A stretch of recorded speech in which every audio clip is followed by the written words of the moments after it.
I am dead. At least, that's what the doctors said when they pulled me from the wreck. But let me tell you how I got there. Because it didn't happen in some quiet hospital bed. No, it happened behind the wheel of my truck on a blistering August afternoon. Going 65 miles an hour down Interstate 35 outside of Dallas, Texas. My name is Robert Hayes. I'm 61 years old. A civil engineer. I've spent my life designing bridges strong enough to hold thousands of cars. Highways wide enough to stretch for miles. And buildings tough enough to withstand storms. For decades, people trusted what I built. And because of that, I thought I could also build my own life to be indestructible. But I was wrong. By the summer of 2025, the weight of deadlines, clients, and endless phone calls had ground me down.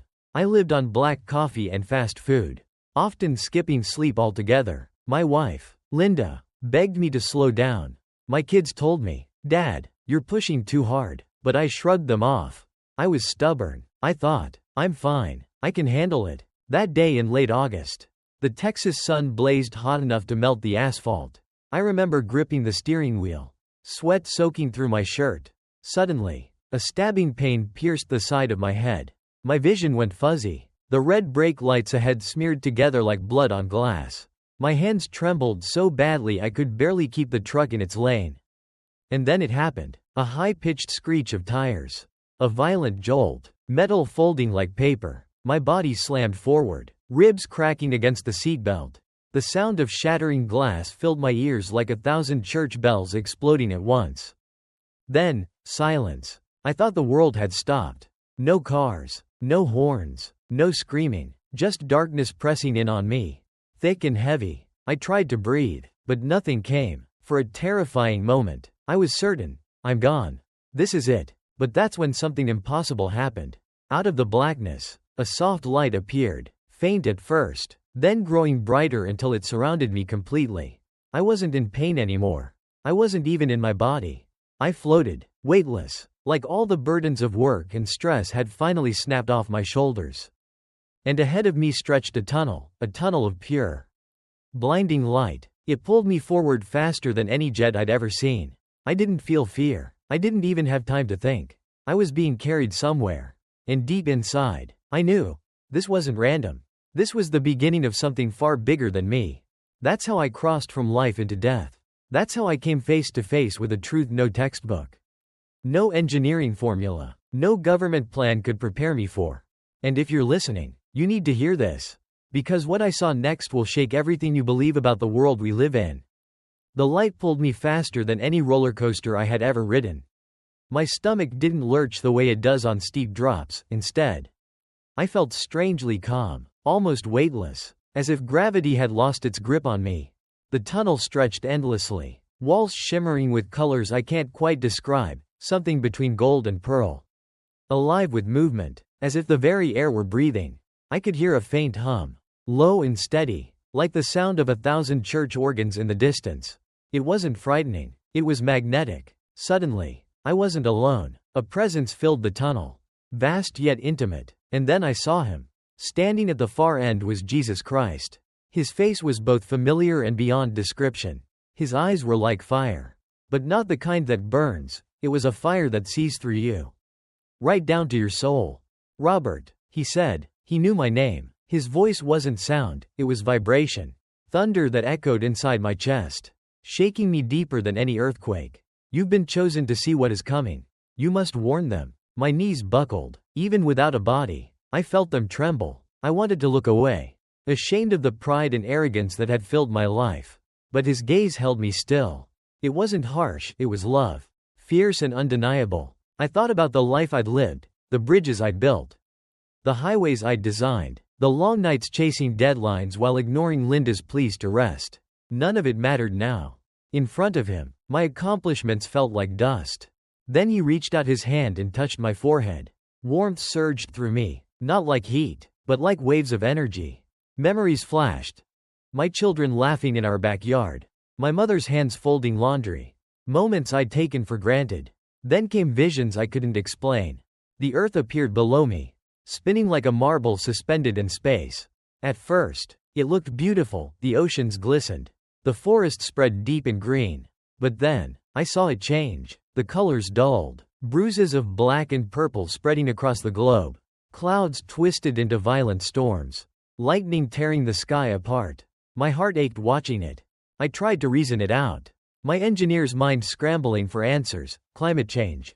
Solar flares. Maybe something cosmic. But no formula, no calculation, could explain what I was seeing. This wasn't science. This was judgment. Jesus spoke again. His words seared into my spirit. Robert, in September 2025. 5 terrible events will come. Not punishment, but consequence. Humanity has chosen pride over humility. Hatred over love. The heavens will shake, and the earth will groan. Warn them. Tell them I am their refuge. The weight of his words pressed on me like 1,000 pounds. But at the same time, his presence filled me with peace. I wasn't left to carry this alone. He was with me, and as I floated beside him, looking down at the wounded earth, I realized something terrifying and yet undeniable. Everything I thought I understood about life was about to be shattered. What came next would change not just my life, but the fate of every soul on this planet.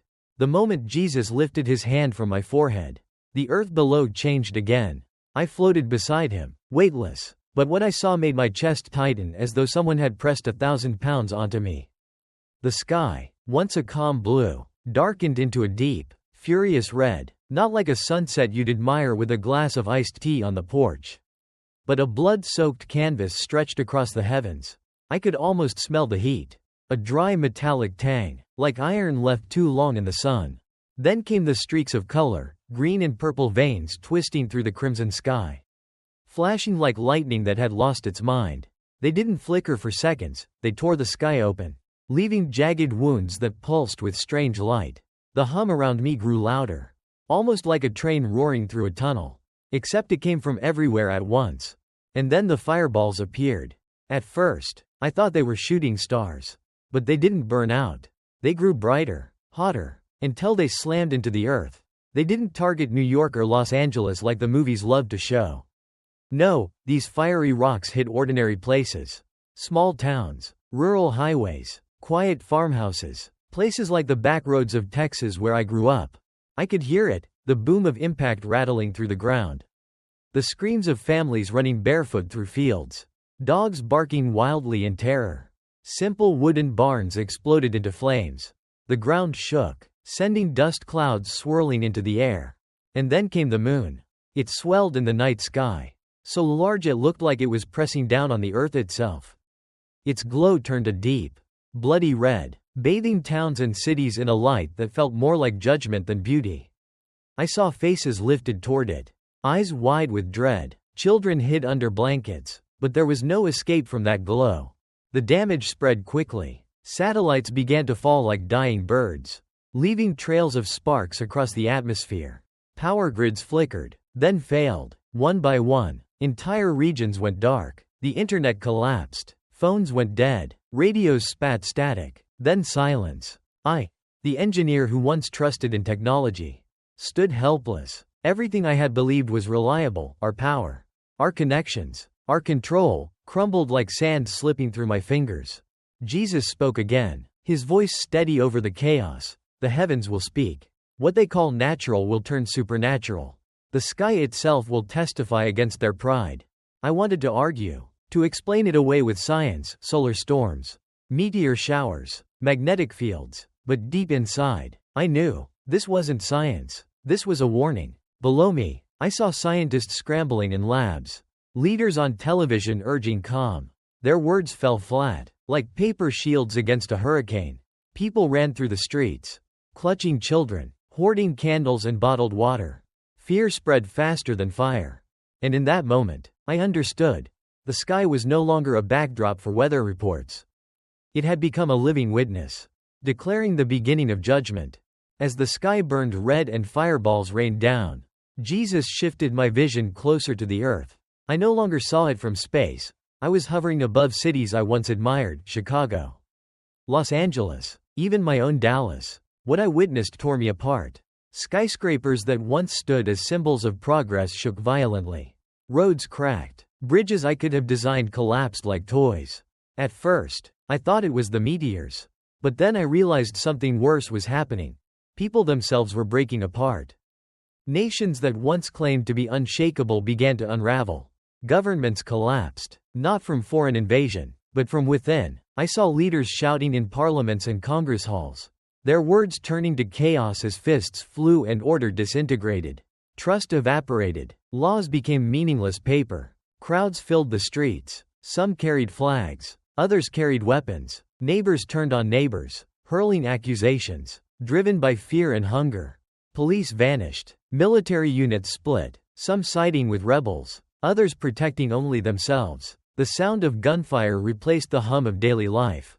Then the migrations began. I saw streams of people, millions, walking for miles, carrying nothing but backpacks and children in their arms. They crossed highways, rivers, and even old railroad tracks, desperate to find safety. But there was no safety. Borders meant nothing anymore. Fences toppled, checkpoints abandoned. What once separated nations was erased overnight. I thought about the refugee images I'd seen on the news in recent years. Desperate families on boats or trudging through mud. Multiply that by 100, and it still wouldn't capture the chaos I saw. Highways I had driven on so many times were jammed with human waves. Desperate and endless. And then came the civil wars. Old wounds. Centuries of division, race, religion, politics, erupted like gasoline thrown on fire. Cities that once buzzed with music and baseball games turned into battlegrounds. Blood stained the streets. I saw grocery stores looted. Churches set ablaze. Families ripped apart. It crushed me, not just as an engineer but as a man who once believed America, and the world, were stable. I realized how fragile it all was. What we trusted, governments, constitutions, borders, fell like dominoes. Jesus' voice filled me again. Steady but sorrowful. Their false unity will be exposed. Robert, people will tear at each other like beasts. This is the price of their pride. Their hatred. Their choice to put themselves above my glory. I wanted to protest. To say humanity could fix itself. But then I saw myself in that chaos, my own quick temper. My harsh words. My selfish pride reflected in the faces below. Shame struck me. I wasn't separate from them. I was one of them. Jesus placed his hand on my shoulder. Though his eyes held sorrow, his touch carried strength. And I knew. This vision wasn't just to terrify me. It was to show me the truth. How close we are to the edge. And how desperate we are for something greater than laws or armies. For the first time, I feared not the fire in the sky, but the fire in human hearts. Just when I thought the collapse of nations was unbearable, Jesus shifted my vision again. This time, the earth itself cried out like a wounded giant. I could almost hear it, a low, mournful groan that rose from deep beneath the ground. Then the oceans rebelled. Towering walls of water rose higher than skyscrapers and crashed onto the coasts. I saw Miami swallowed in minutes. New Orleans vanishing under a sea of mud and debris. Ships were tossed around like toys, their steel hulls snapping in half as easily as twigs. The roar of the water was deafening, a sound so violent it shook my bones even in that vision. Next came the volcanoes. Mountains I had studied in textbooks. Yellowstone, Mount Rainier, erupted with fury, spewing rivers of lava and choking clouds of ash. The sky dimmed to a suffocating gray. Sulfur filled the air, and I could almost taste its bitterness on my tongue. Crops withered under the darkness. Highways became impassable as ash piled up like snowdrifts. And then, the ground itself convulsed. Earthquakes ripped across continents. Not small tremors but massive ruptures that split highways for miles, swallowing cars whole. Bridges crumbled. Skyscrapers I had once admired cracked and toppled like sandcastles against relentless waves. The sound of breaking rock echoed like thunder rolling endlessly. I thought of my own career, years spent calculating soil strength, designing foundations meant to endure. Yet here, the earth mocked every calculation. No structure could stand when the very ground refused to hold still. My pride as an engineer shriveled. The oceans grew furious. Currents shifted, spawning whirlpools that devoured entire fleets. Monster storms rose from warm waters, tearing across coastlines with winds stronger than any hurricane in history. Inland, drought scorched farmland. Rivers shrank into dry beds. Dust storms swept across once fertile plains, blotting out the sun. Even the poles joined in rebellion. I watched as ice sheets cracked and melted, pouring into the oceans and raising sea levels beyond control. Cities on the edges of continents disappeared beneath the waves. Millions were displaced, wandering inland only to find chaos waiting for them there. And then came the silence of death. Beaches littered with carcasses of whales and fish, their bodies rotting under the sun. The stench was so sharp I could almost gag. The earth wasn't just suffering, it was purging. Jesus' voice filled the heavy air.